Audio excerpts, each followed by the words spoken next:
श्री राम दोस्तों, आज मैं आपको बता रही हूँ कि 14 वर्ष के वनवास में श्री राम प्रमुख रूप से 17 जगह रुके थे। देखिए वनवास का रास्ता उनका कैसा था। भगवान श्री राम को 14 वर्षों का कठोर वनवास मिला था। इसके अनुसार उन्हें केवल वनों में रहना था तथा उनका किसी भी नगर में जाना प्रतिबंधित था। श्री राम ने अपने वचन का भली भांति पालन किया था। उन्होंने 14 वर्ष तक अपनी पत्नी सीता तथा भाई लक्ष्मण के साथ वनवासियों की भांति जीवन व्यतीत किया था। इस दौरान वे भारत के उत्तरी तट से लेकर दक्षिण तट तक गए। ऐसे में बहुत लोग यह जानना चाहते हैं कि 14 वर्ष के वनवास में राम कहाँ कहाँ रहे थे। इसलिए आज के इस लेख में हम आपको भगवान राम का वनवास के मार्ग के बारे में बताएंगे। यह अयोध्या के तमसा नदी के घाट से शुरू होकर श्रीलंका के नुवारा अलिया पर्वत श्रृंखला तक जाता है। जब भगवान श्री राम को कैकेयी के रचे षड्यंत्र के तहत 14 वर्ष का वनवास मिला था तो उन्होंने अपने पिता दशरथ के वचन का पालन करने के लिए इस धर्म के तहत उन्हें 14 वर्ष तक किसी भी नगर में पैर नहीं रखना था। साथ ही ना ही किसी तरह की राजसी या नगरीय सुख सुविधा का लाभ उठाना था। उन्हें 14 वर्ष तक वनों में रहकर कंदमूल का सेवन करना था और वनवासी की तरह जीवन यापन करना था। ऐसे में श्री राम ने 14 वर्ष तक वनों में ही रहे, लेकिन वे एक जगह नहीं रुके। उन्होंने उत्तर भारत से लेकर दक्षिणी भारत तक की यात्रा की। अंत में वे रावण से युद्ध करने के लिए समुद्र पार तक लंका में भी पहुंच गए। इसलिए आज के इस लेख में हम आपको केवल 14 वर्षों के वनवास में राम कहाँ कहाँ रहे यही नहीं बताएंगे, बल्कि ये भी बताएंगे कि वो कहाँ कहाँ रुके और कितने दिन रुके, वहाँ उन्होंने क्या किया और कितने दिन वहाँ तक रुके। इसकी सारी जानकारी हम आपको देते हैं। तो सबसे पहले पहला नंबर आता है तमसा नदी का। सबसे पहले अयोध्या से विदा लेने के पश्चात भगवान राम रथ में बैठकर आर्य सुमित के साथ तमसा नदी के तट पर पहुंचे। वहां तक अयोध्या की प्रजा भी उनके साथ आई थी। प्रजा उन्हें अकेले जाने देने को तैयार नहीं थी, वहां उनके साथ चलने के लिए जिद कर रही थी। इसलिए उस रात श्री राम ने अपना डेरा तमसा नदी के तट पर डाला था। वे सूर्य उदय से पहले अयोध्या की प्रजा को बिना जगाए सीता लक्ष्मण तथा सुमित के साथ कौशल देश की नगरी से बाहर निकल गए थे। दूसरा पड़ाव डाला उन्होंने श्रृंगवेरपुर नगरी में। इसके पश्चात वे अपने मित्र निषाद राजगुह की नगरी श्रृंगवेरपुर के पास के वनों में पहुंचे तथा वहीं एक दिन के लिए विश्राम किया। उनके मित्र गुह ने उनका बहुत आदर सत्कार किया। अगले दिन उन्होंने सुमंत को रथ लेकर अयोध्या लौट जाने का आदेश दिया तथा वहां से आगे पैदल की यात्रा करने का निर्णय किया।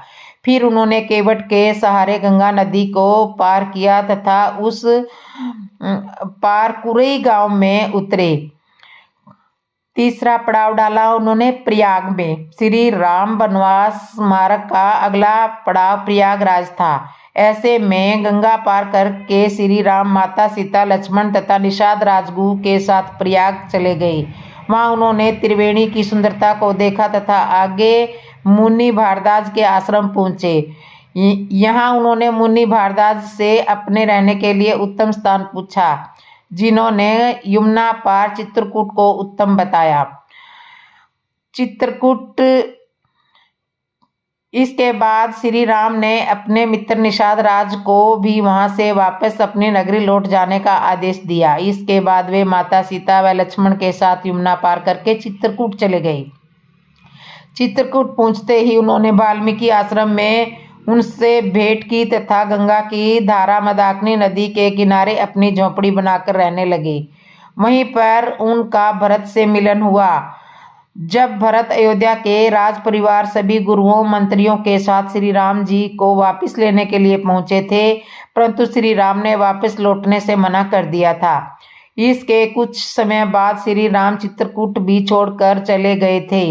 उन्हें डर था कि अब अयोध्या की प्रजा यहाँ निरंतर आती रहेगी, जिससे ऋषि मुनियों के ध्यान में बाधा पहुंचेगी। अब सभी के मन में यह प्रश्न उठ रहा होगा कि चित्रकूट में राम कितने दिन रहे।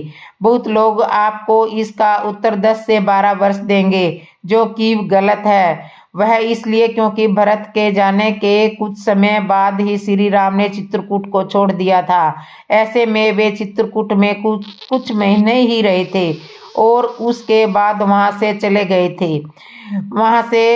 थे दंडकारण्य वन। राम वनवास मार्ग में दंडकारण्य ही वह जगह है जहाँ श्री राम ने अपना सबसे अधिक समय व्यतीत किया था। हालांकि उन्होंने एक जगह स्थायी आवास न बनाकर अलग अलग जगहों पर रहना चुना था। दंडकारण्य के वनों में पहुंचकर सर्वप्रथम उन्होंने ऋषि अत्रि तथा माता अनसुईया से उनके आश्रम में जाकर भेंट की। माता अनसुईया से माता सीता को कई बहुमूल्य रत्न आभूषण तथा वस्त्र प्राप्त हुए। ऋषि अत्रि से ज्ञान पाकर वे आगे बढ़ गए। इसके पश्चात उनका विरोध राक्षस से सामना हुआ जिसका उन्होंने वध कर दिया। तब वे शरभृंग ऋषि से मिले जिनकी मृत्यु समीप ही थी। श्री राम से भेंट करने के पश्चात ऋषि शृंगभृंग ने अपने प्राण त्याग कर दिए तथा प्रभु धाम में चले गए। इसके पश्चात भगवान राम दंडकारण्य के वनों में घूम घूम कर राक्षसों का अंत करने लगे। प्रभु श्री राम ने अपने वनवास काल का ज्यादातर समय दंडकारण्य के वनों में ही बिताया था। जब दंडकारण्य के वनों में प्रभु श्री राम ने अपने वनवास काल के 10 से 12 वर्ष बिता दिए तब उनकी भेंट महान ऋषि अगस्त्य मुनि से हुई। अगस्त्य मुनि ने श्री राम को उनका अगला पड़ाव दक्षिण में गोदावरी नदी के किनारे पंचवटी में बनाने को कहा। अगस्त्य मुनि से आज्ञा पाकर श्री राम पंचवटी के लिए निकल पड़े। पंचवटी अब श्री राम गोदावरी नदी के किनारे पंचवटी में अपनी कुटिया बनाकर रहने लगे जहां उनकी भेंट जटायु से हुई। जटायु उनकी कुटिया की रक्षा में प्रहरी के तौर पर तैनात रहते थे। इसी स्थल पर शूर्पणखा ने श्री राम को देखा था तथा माता सीता पर आक्रमण करने का प्रयास किया था। तब लक्ष्मण ने उनकी नाक काट दी थी। तब उनका रावण के भाई खर व दूषण से युद्ध हुआ। वह श्री राम ने उनका राक्षसी सेना समेत वध कर डाला। उसके कुछ समय पश्चात रावण ने अपने मामा मारीच की सहायता से माता सीता का अपहरण कर लिया। रावण ने उनकी सुरक्षा में तनाव जटायु का भी वध कर डाला। भगवान श्री राम तथा लक्ष्मण माता सीता को ढूंढते हुए वहां से निकल गए। बहुत लोग यह भी जानना चाहते हैं कि पंचवटी में राम कितने दिन रहे। ऐसे में इस प्रश्न का उत्तर 1 या 2 वर्ष है क्योंकि आखिरी का 1 वर्ष तो उन्होंने रावण से लड़ने में ही लग गया था। मतंग ऋषि के आश्रम माता सीता की खोज करते हुए सरोवर तीर्थ में श्री राम जटायु से मिले जो मरणासन स्थिति में थे। उन्होंने श्री राम को बताया कि रावण माता सीता को अपने पुष्पक विमान में बिठाकर दक्षिण दिशा में ले गया है। इसके बाद उन्होंने जटायु का अंतिम संस्कार कर दिया तथा आगे बढ़ गए। आगे चलते हुए उनकी भेंट कबंध राक्षस से हुई जिनका उन्होंने वध कर दिया। इसके बाद उन्होंने माता सबरी की कुटिया का पता दिया। इसके दिए हुए पते के अनुसार भगवान राम मर्तंग ऋषि के आश्रम में माता सबरी की कुटिया में पहुंचे। वहां उन्होंने सबरी के दिए हुए झूठे बेर खाए तथा सबरी ने उन्हें किष्किंधा के राजा बाली के छोटे भाई सुग्रीव का पता बताया। ऋष्यमुख पर्वत माता सबरी से सुग्रीव का पता पाकर भगवान श्री राम अपने भाई लक्ष्मण के साथ ऋष्यमुख पर्वत पहुंचे। वहां उनकी भेंट हनुमान सुग्रीव जामन तथा उनके साथियों से हुई। सुग्रीव से उनकी मित्रता हुई तथा दोनों ने एक दूसरे को वचन दिया। वचन के अनुसार भगवान राम सुग्रीव को उनका खोया हुआ राज्य किष्किंधा पाने में सहायता करेंगे तथा सुग्रीव माता सीता की खोज में मल्य पर्वत और चंदन वनों को पार करते हुए वे ऋष्यमुख पर्वत की ओर बढ़े। वहां उन्होंने हनुमान और सुग्रीव से भेंट की, सीता के आभूषणों को देखा और श्री राम ने बाली का वध किया।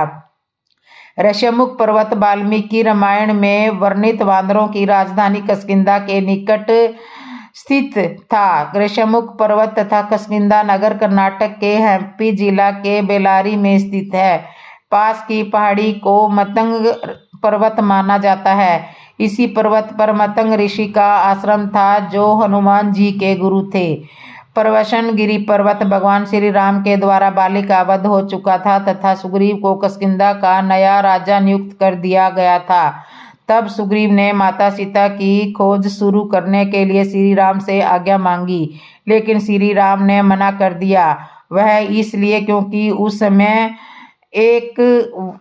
उस समय तक वर्षा ऋतु हो चुकी थी, जिससे नदी नाले उफान में हो जाते हैं। इसलिए श्री राम ने माता सीता की खोज के 4 महीने के बाद शुरू करने के लिए कहा। श्री राम वनवास मार्ग के यह 4 महीने उनके लिए सर्वाधिक कठिनाई के थे। इस दौरान वे किष्किंधा के निकट पर्वत पर रहे थे, क्योंकि वचन के अनुसार उनका नगर में प्रवेश करना मना था। इसी कारण सुग्रीव का राज्याभिषेक करने की किष्किंधा नगरी लक्ष्मण जी गए थे, ना कि श्री राम जी गए। अब रामेश्वर धाम 4 मास के बाद जब माता सीता की खोज आरंभ हुई, तब हनुमान ने लंका में उन्हें ढूंढ निकाला। श्री राम को इसकी सूचना दी गई। वे संपूर्ण वानर सेना के साथ रामेश्वर में पहुंच गए। इस स्थल का नाम भी उन्होंने समय दिया क्योंकि यहाँ उन्होंने शिवलिंग की स्थापना की थी, जिसे उन्होंने राम का ईश्वर बताया, इसलिए इस स्थल का नाम रामेश्वर पड़ा। वहां से उन्होंने वानर सेना की सहायता से समुद्र पर 100 योजन का पुल बनाया। यह भारत के धनुषकोडी से शुरू होकर श्रीलंका के मन्नार द्वीप को जोड़ता था। इसके पश्चात इस राम सेतु की सहायता से भगवान श्री राम वानर सेना के साथ लंका चले गए। रामेश्वर समुद्र तट पर एक शांत समुद्र तट है और यहाँ का छिछला पानी तैरने और संवेदिक के लिए आदर्श है। रामेश्वर प्रसिद्ध हिंदू तीर्थ केंद्र है। महाकाव्य रामायण के अनुसार भगवान श्री राम ने लंका पर चढ़ाई करने के पहले यहाँ भगवान शिव की पूजा की थी। रामेश्वर का शिवलिंग श्री राम द्वारा स्थापित शिवलिंग है। नुवारा अलिया का श्रृंखला रावण का महल लंका के बीच में स्थित था तथा ये गुफाएं वहां से लगभग 90 किलोमीटर दूर थी। लंका पहुंचकर श्री राम ने अपना डेरा वहीं पर डाला था तथा रावण के साथ भीषण युद्ध किया था। अंत में उन्होंने रावण के सभी भाई बंधुओं, योद्धाओं, सेनापतियों समेत उनका विनाश कर दिया था तथा माता सीता को उनके चुगल से मुक्त करवा लिया था। इस तरह श्री राम वनवास मार्ग का यही तक था। इसके बाद श्री राम ने विधि अनुसार लंका का नया राजा रावण के छोटे भाई विभीषण को नियुक्त किया।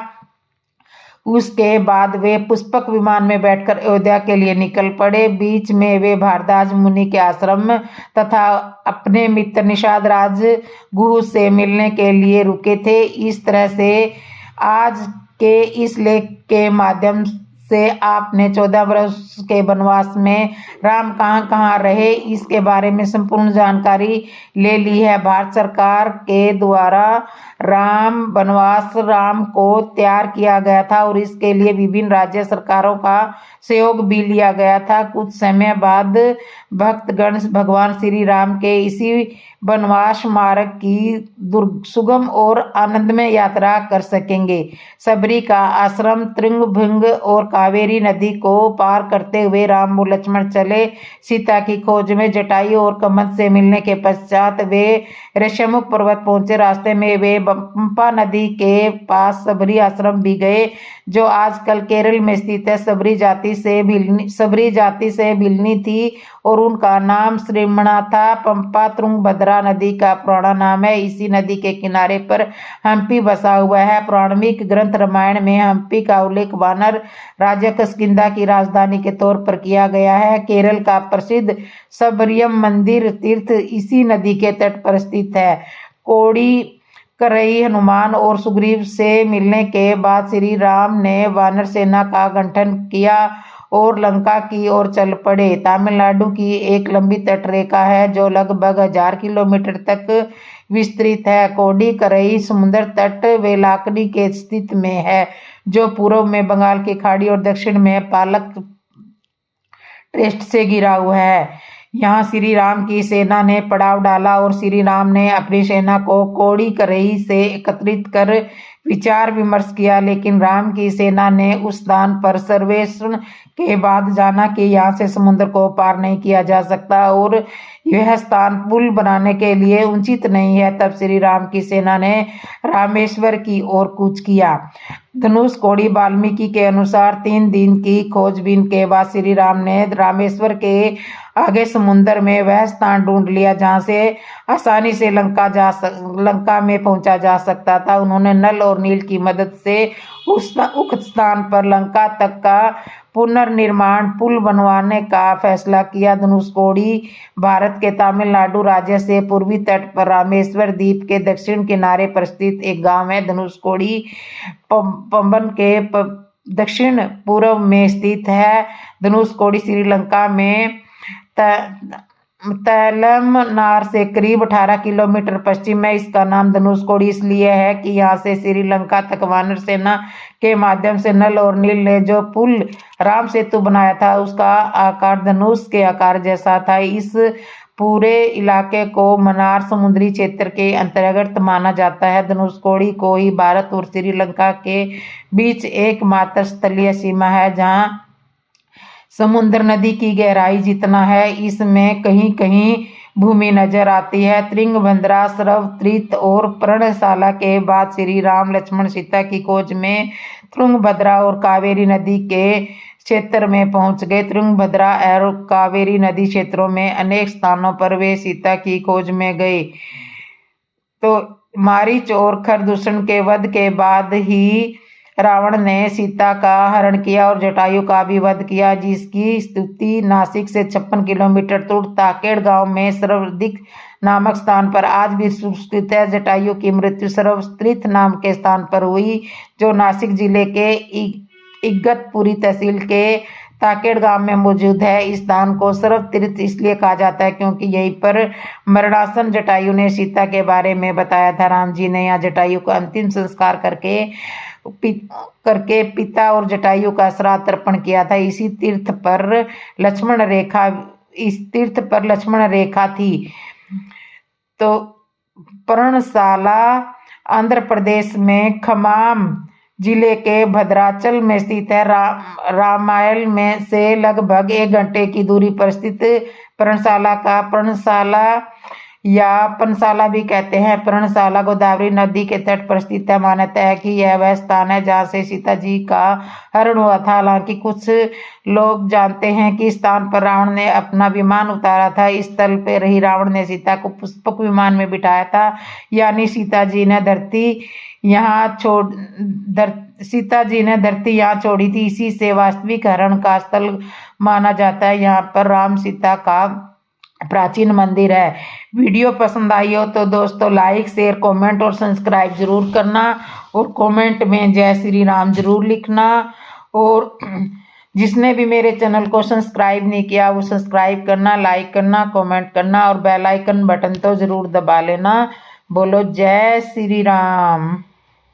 मैं आपको बताती हूँ कि तब क्या हुआ जब जनकपुरी से राम जी के लिए न्योता आया था। लंका से लौटने के बाद और राज्याभिषेक के बाद माता सुनैना ने जमाई बेटा को मिथिला आने का सासू माँ का लाड प्यार आग्रह भेजा था। श्री राम भला कैसे इनकार करते। लक्ष्मण, भरत व शत्रुघ्न भी ससुराल जाने का चाव पूरा हुआ। हनुमान जी तब उन्हीं दिनों वहीं पर थे, सो उन्होंने भी आने का आग्रह किया। सुग्रीव, अंगद, नल, नील आदि ने प्रभु से शिकायत की कि वे तो सरासर पक्षपात है। मंद मुस्कुराते हुए प्रभु ने सबको स्वीकृति दे दी। वानरों ने भली भांति परिचित लक्ष्मण जी की परेशानियों पर बल पड़ गया कि कहीं संभात आर्य नागर परंपरा से अनभित सरल परंतु उज्जड़ वानर ससुराल में भैया के साथ कैसे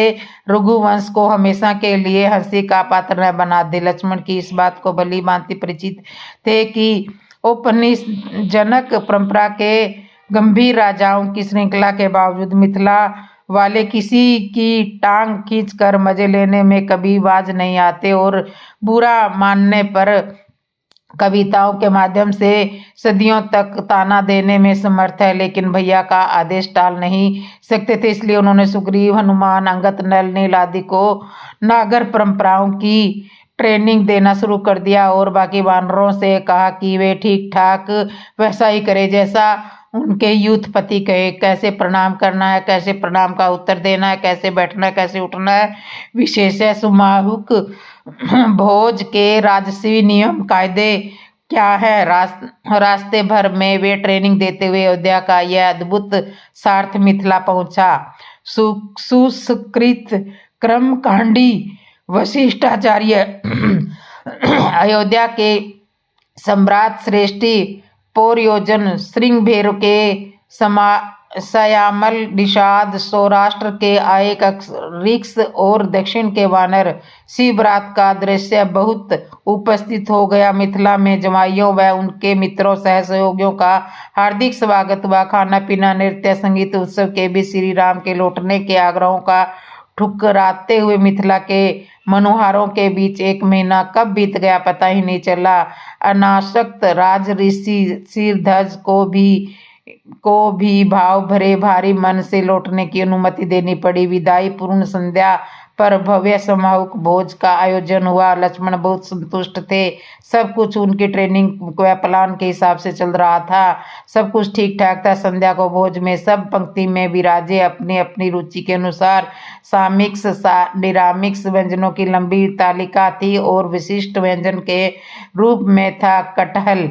हनुमान जी को कटहल बहुत भाया। विशेष उन्होंने स्वाद की अपनी गुठली।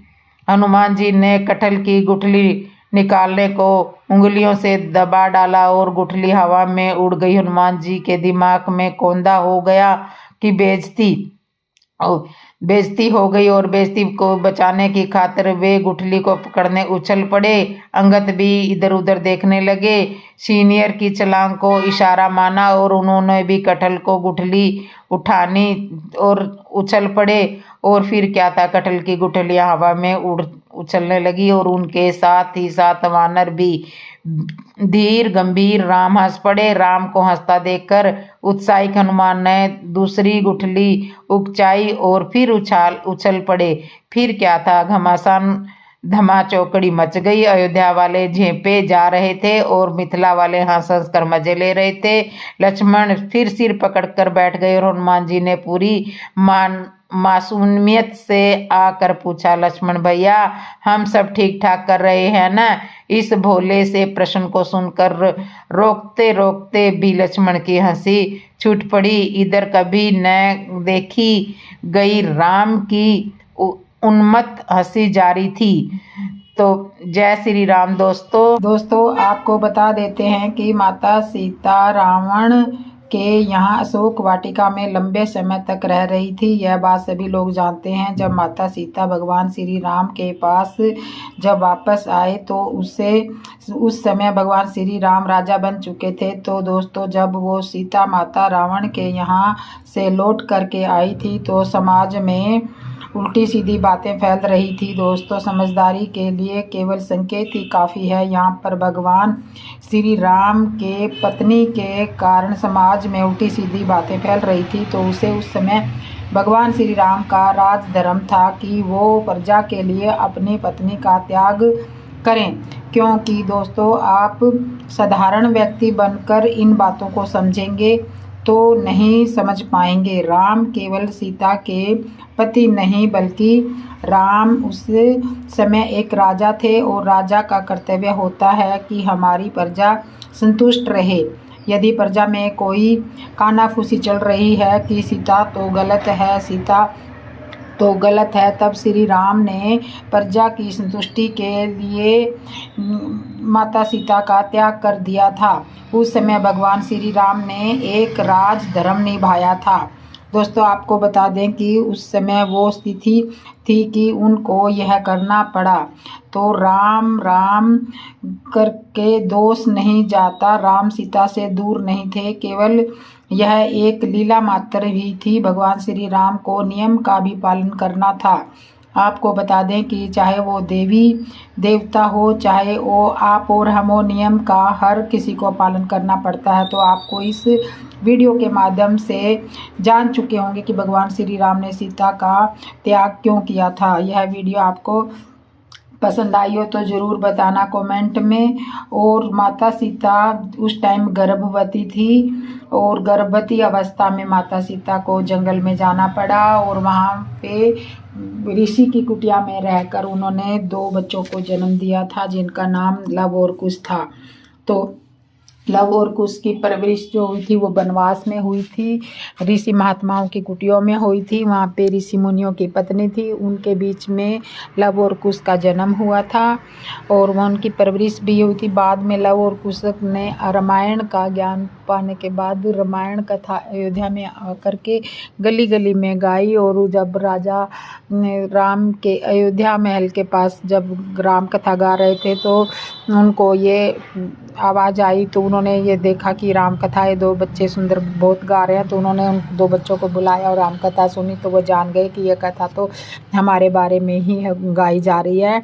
तब उन्होंने पूछा कि आप कौन हो? तब उन्होंने सब बातें बताई कि हम राजा दशरथ के पोते हैं, हम राजा राम के बेटे हैं और सीता हमारी माता है। तो तब श्री राम जान चुके थे कि ये तो हम मेरे ही पुत्र हैं। तो इस तरह से माता सीता का श्री राम ने त्याग किया था और फिर वापस भी आ गई थी माता सीता। तो बोलो जय श्री राम। तो दोस्तों जिसने भी मेरे चैनल को सब्सक्राइब नहीं किया सब्सक्राइब कर लो, लाइक कर लो, कमेंट करो। आपको ऐसी सुंदर सुंदर बातें, सुंदर सुंदर कहानियाँ आपको मेरे चैनल पे सुनने को मिलेगी। तो इसके लिए बेल आइकन बटन तो ज़रूर दबा लो ताकि नोटिफिकेशन आप तक पहुंच जाए और आप ऐसी सुंदर सुंदर वीडियो कहानियाँ वगैरह सब मेरे चैनल पे सुन सकें। तो बोलो एक बार फिर से जय श्री राम, जय श्री राम, जय श्री राम, जय श्री राम।